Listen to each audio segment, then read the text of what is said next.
Sino-sino nga ba ang mga karakter na kayang tumalo dito kay Yujiro Hanma? Yan ang pag-uusapan natin sa video ito at bago tayo magsimula ay pindutin mo muna ang subscribe at follow button. At tara, simulan na natin. Yujiro Hanma. Sino nga ba itong si Yujiro Hanma? Si Yujiro Hanma lang naman ang kinikilalang pinakamalakas na karakter dito sa anime series na Baki, kung saan maski nga ang buong mundo ay kinakatakutan siya. At during nga rin Vietnam War ay pinaglaruan niya lang naman etong gera at ginawa niyang playground at tinalo niya nga etong mga US Army. At ang edad niya pa nga lang yan ay 16 years old, so masasabi na talagang halimaw etong si Yujiro Hanma. At dahil nga sa sobrang lakas niya at tinaguri ang pinakamalakas na karakter ay wala na nga siyang makalaban na katapat, kung saan ginawa niya na nga ang kanyang anak na si Baki Hanma para nga magkaroon siya ng katapat sa inaharap. At habang inaantay niya nga sa paglaki etong kanyang anak na si Baki Hanma, etong si Yujiro Hanma ay naganap nga muna ng mga makakatapat niya at sa kanyang paghahanap ay lumakas pa nga lalo etong si Yujiro Hanma at marami nga rin siyang pinagdaanan, katulad na lang ng pakikipaglaban sa mga wild animal, katulad na lang ng tigre, leon at marami pang iba.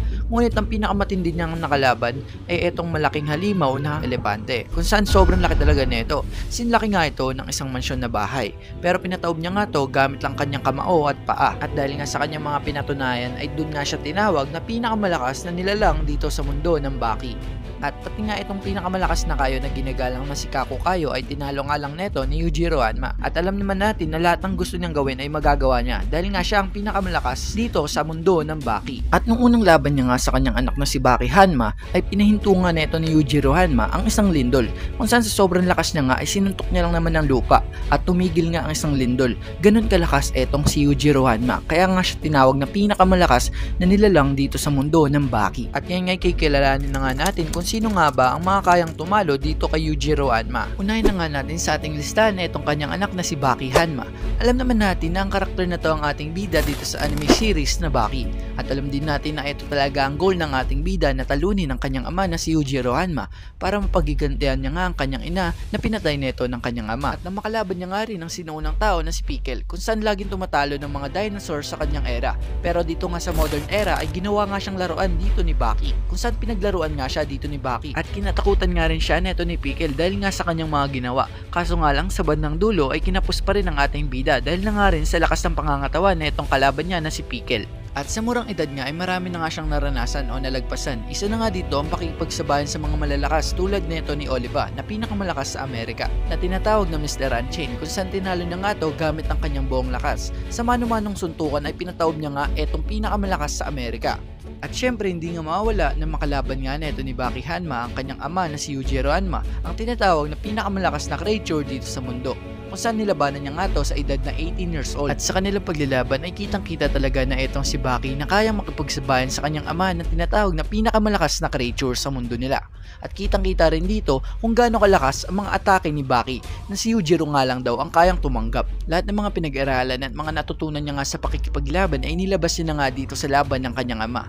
Kaso nga lang sa bandang dulo talaga ay nasatisfy lang nga itong si Yujiro Hanma, kaya nga ibinigay etong pinakamagandang title na tinatawag na pinakamalakas na creature sa buong mundo. Kaya naman, kaso nga lang medyo bata pa talaga ang ating bida na si Baki Hanma at hindi niya nga natalo ng lubos, pero sure ako darating din ang panahon na matatalo niya nga ang kanyang ama na si Yujiro Hanma. At isa nga to sa mga kayang tumalo kay Yujiro, etong si Baki Hanma. At tumungo na tayo sa pangalawa at ang ating number 2 walang iba kundi etong si Musashi Miyamoto. Si Musashi Miyamoto ay tinaguri ang pinakamalakas sa samurai sa kanyang era at hanggang sa modern era ay siya pa nga rin ang kinikilalang pinakamalakas sa samurai hanggang sa ngayon. At marami na nga rin siya napatunayan sa kanyang panahon at maski nga dito sa modern era kung saan marami nga siyang tinalo ng mga fighter. At katulad na lang na pagpatay niya nga dito sa fighter na si Kaio Retsu, saan pinatay niya nga to gamit ang kanyang katana. Nireview nga natin yan sa ating previous video, lalagay na lang natin sa description box, panoorin nyo kung gusto nyo. Anyway, balik tayo sa ating topic.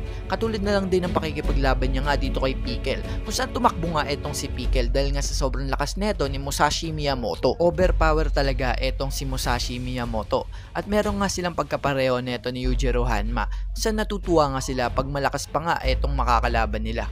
At syempre di mawawala ng makipagsabayan nga etong si Musashi Miyamoto kay Yujiro Hanma. Nang magtapat nga sila dito ni Yujiro Hanma, etong si Yujiro Hanma ay natuwa nga dahil nga malakas nga etong si Miyamoto. At maski nga etong si Miyamoto ay natuwa din sa lakas neto ni Yujiro Hanma. At nang magsimula na nga magseryoso dito si Musashi Miyamoto ay nasugatan niya nga etong si Yujiro Hanma dito nga sa leeg at pati na rin dito sa kanyang balikat.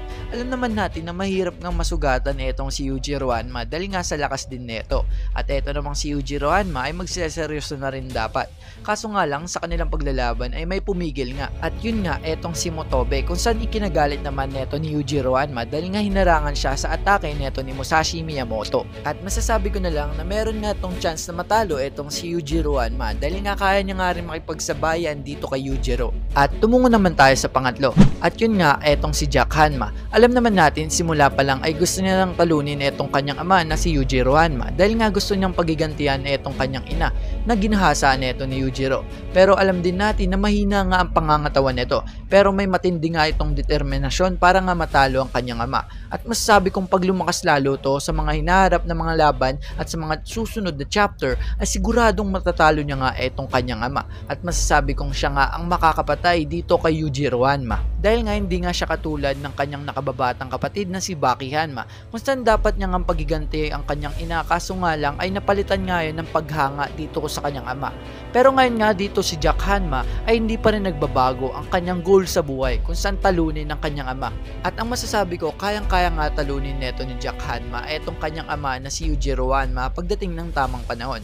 Dahil nga etong si Jack Hanma ay may matinding determinasyon para nga matalo ang kanyang ama. At masasabi ko ngang nalalapit na ang paglabas ng tunay na lakas neto ni Jack Hanma dahil nga meron din siyang dugong Hanma at masasabi kong ma-awake niya rin to sa tamang panahon. At tumungo na nga tayo sa ating pang-apat.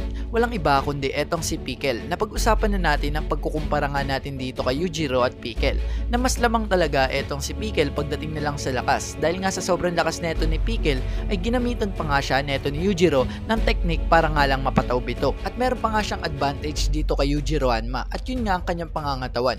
Dahil nga ang pangangatawan neto ni Pickle ay kakaiba talaga dahil na rin galing nga siya sa sinaunang panahon. Meron nga siyang matitibay na buto at malakas sa pangangatawan na wala nga ang mga kasalukuyang tao. Dahil nga rin sa mga ebolusyon na nangyari sa ating mga tao na meron nga etong si Pickle na wala nga tayo. At masasabi kong kaya niya nga talunin etong si Yujiro Hanma kapag natuto nga siya ng martial arts o mga techniques sa pakikipaglaban. Dahil nga kahit anong gawin neto ni Yujiro ay di niya nga magagaya etong lakas ng pangangatawan neto ni Pickle dahil nga simula pa nga lang kapanganakan ay wala na nga siya neto. Samantalang etong si Pickle ay kayang-kaya niyang gayahin etong mga techniques neto ni Yujiro.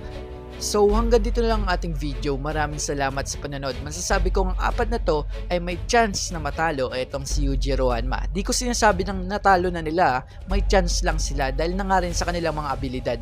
Hanggang dito lang ating video at bago tayo magtapos ay shoutout pala muna sa kanila. At kung nakaabot ka sa video na to ay siguraduhin mo na rin mag-comment sa baba at pindutin mo na ang subscribe o follow button para na rin ma-shoutout ka sa ating next video. Maraming salamat sa inyo mga idol. Peace out, mag-iingat kayo lagi.